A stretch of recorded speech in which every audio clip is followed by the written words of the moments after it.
Tang'at keto maniga za afaminse Tamega misa tafoka enga pangatsirite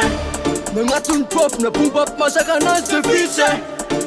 Tang'at keto maniga za afaminse Tekam site, atoko maura ka site Saing marengek site, alewa bwaka le bon kalite Feb ku tekam site, atoko maura ka site Saing marengek site, alewa bwaka le bon kalite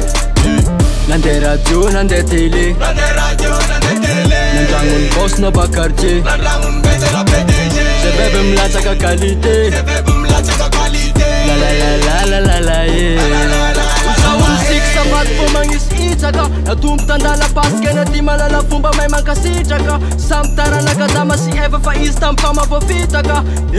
Mar mande l'eglis fa fautanga mint si metsitanga Mafana sa mati ek fa tianer sama Maka fiol chap na pistu tupek sa sama Mafana Kara andu mafana Mabiaga da delira Filas sa kunyan mafana Tang'at keto maniga za afaminse Tamega misa tafoka enga pangatsirite Nangatun pop na pumpap masaka na zefise Tang'at keto maniga za afaminse Tekam site, atoko maura ka site Saing marengek site, alewa bwaka le bon kalite Feb ku tekam site, atoko maura ka site Saing marengek site, alewa bwaka le bon kalite Nande radio, nande tele Nandangun boss na bakarche Sebebe mlacha ka kalite La la la la la la Hinra chimar ngamjang Hin chimar ngamjang Ko sain rati sa umangtan Ko di sa kami fakatuptan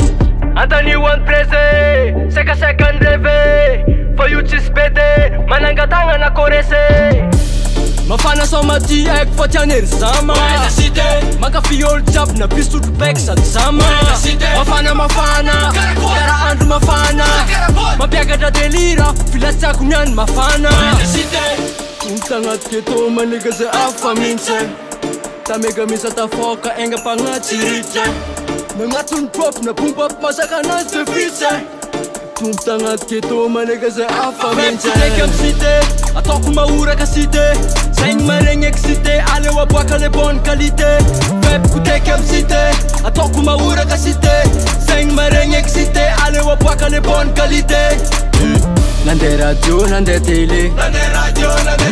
Nandangun boss na bakarche Sebebe mlacha ka kalite